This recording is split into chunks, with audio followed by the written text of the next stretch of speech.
राधे राधे। हमें एक साधक ने सवाल किया और पूछा है कि राधे राधे माता जी, हमें एक पंडित जी ने बताया है कि नमक से आप अपने घर में पोछा लगाओ जिससे धन की जो है संपत्ति जो है वो बढ़ेगी। तो क्या ये सही है?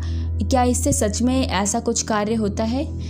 देखिए, मैं आपको बताती हूँ इसका कार्य क्या है। उन्होंने कुछ सवाल इस तरीके से पूछा है कि इन्हें किसी ने बताया है इस बारे में। मैं आपको बताती हूँ नमक का क्या असली कारण होता है और नमक ऐसा क्यों कहा जाता है कि बहुत ही नेगेटिविटी को भगाने में बहुत समर्थक है। पूछे क्यों? यहाँ पे नमक जो होता है वो नकारात्मक ऊर्जा जो होती है उसको दूर करने में बहुत लाभकारी होता है। आप देखिएगा, जब से नमक का आविष्कार हुआ है तब से नमक अगर आप खाने में भी डाल देते हो, अगर आप कम कर देते हो तो उसका स्वाद नहीं आता, या आप नहीं डालोगे तो खाना आप खा नहीं पाओगे। ज़्यादा कर दोगे तब भी नहीं खाया जाएगा।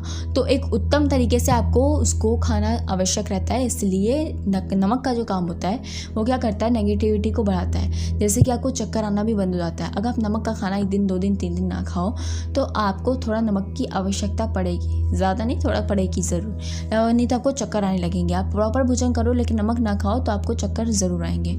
तो इसीलिए यही चीज़ होती है कि नकारात्मक ऊर्जा बढ़ जाती है। ऐसा ये भी है, देखिए, ब्रह्मचारी जो होते हैं वो नमक का सेवन बिल्कुल भी नहीं करते, और करते हैं तो सेंधा नमक का करते हैं, व्रत का नमक जो होता है, क्योंकि वो नमक उत्तम रहता है, शुद्ध होता है और हमारे जो पाचन शक्ति है उसके लिए बहुत लाभकारी होता है। सफ़ेद नमक बहुत कम यूज़ किया जाता है, या काला नमक या तो सेंधा नमक का इस्तेमाल किया जाता है। कौन? ब्रह्मचारी लोग करते हैं।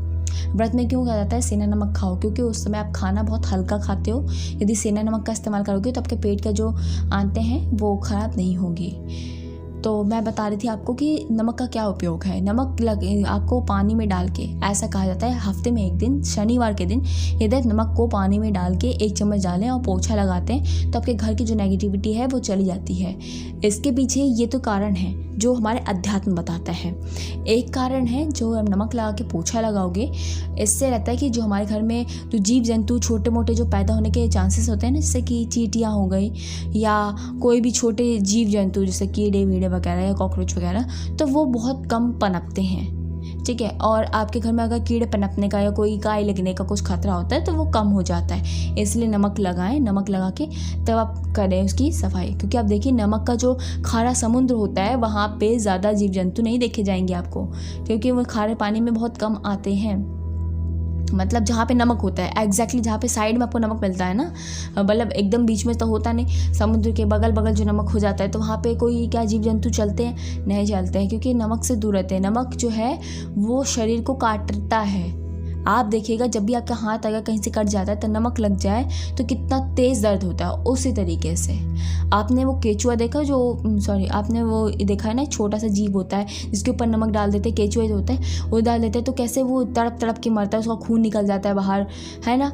तो उसी तरीके से हमारी होती है पेट की आंतें, उससे भी ज़्यादा मुलायम होती है पेट की आंत।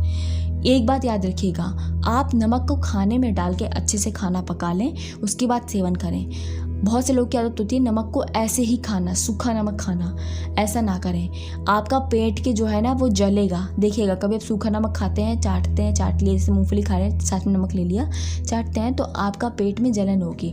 क्यों? क्योंकि आपने क्या किया, जैसे केचुए पे नमक डाल दो तो कैसे वो मरता है तड़प तड़प के, उससे ज़्यादा मुलायम हमारे पेट की आंत होती है। अगर आप उसमें नमक डालते हैं तो सोचो क्या हाल होता होगा उन आंतों का, वो डैमेज हो जाएगी, वो ख़राब हो जाएगी। तो आपका खाना, आपके शरीर, आपकी दिनचर्या सब कुछ बर्बाद हो सकता है। इसलिए नमक का सेवन इस तरीके से थोड़ा कम करें, सीधा। ठीक है, एक और बात है, भूत प्रेत का जो वास होता है वो नहीं होता है, ऐसा लोग कहते हैं कि नहीं होता है। देखिए भूत प्रेत की बात तो दूर रहती है। यदि आप हरि का भजन करते हैं, हरि मतलब आपके जो भी भगवान हैं, हमारे भगवान जो हैं माता रानी हैं, या हमारे विष्णु भगवान, या फिर हमारे जो है कृष्ण जी, रामलला जी, जिसको भी आप मानते हैं, मैं यहाँ एक की बात नहीं कर रही हूँ, आप जिस भी नाम से, एक बार प्रभु तो एक ही हैं, आप जिस भी नाम से पुकारते हैं उनको, तो आपके घर में उनके अलावा भूत प्रेत आना तो बिल्कुल नहीं चाहेंगे। तो याद रखिएगा, आप बाकी नाम जप करें। नमक की बात इसलिए बताई गई थी कि नमक का आप लोग सेवन इस तरीके से ना करो, क्योंकि आपकी शरीर भी खराब होती है, सीधा नहीं करना चाहिए। और घर में लगाते हैं तो आपके घर में ये सब कीड़े होने के चांसेस नहीं होते हैं, तो घर स्वच्छ और शुद्ध रहेगा। एक और बात है, कि नमक वाले पानी से जो है आपको स्नान करना चाहिए। हफ्ते में 1 दिन आप ज़रूर कर लें, ठीक है। नमक ज़्यादा नहीं, हल्का सा नमक डाल के, केवल इसलिए कि आपका जो शरीर है वो स्वच्छ हो जाए, ठीक है। स्वच्छ मतलब बिल्कुल क्लीन हो जाए। तो क्योंकि नमक जो होता है वो बहुत लाभकारी भी होता है, हर तरीके से लाभकारी भी कहा जाता है, ठीक है। तो आप खारे पानी में बना सकते हैं, तो आप हल्का सा नमक डालें और हफ्ते में 1 दिन आप स्नान ज़रूर करें। इससे आपके घर जो शरीर है वो तरोताज़ा हो जाएगी, ठीक है। तो इसका ये रीज़न रहता है। तो इसलिए मैं आपको ऐसा रीज़न बता रही हूँ कि ये नहीं कि टोना टोटका बताऊँ कि आप धर्म के विरुद्ध जाएं, ये वो करें। नहीं नहीं नहीं, कोई आवश्यकता नहीं। आपको मैंने जो बातें बताई है बिल्कुल तर्क के साथ हैं। चाहे तो आप जो है इसको करके देख लें, आपकी जो दिनचर्या है वो बदल जाएगी और इससे जो है आपको बहुत सी सारी जो है पॉजिटिविटी मिलेगी। जब आप लोग भगवान का भजन करेंगे, केवल भगवान पे विश्वास रखेंगे, राधा रानी पे विश्वास रखेंगे, आपका सारा दिन, सारी दिनचर्या अच्छी और सही से गुजरेगी।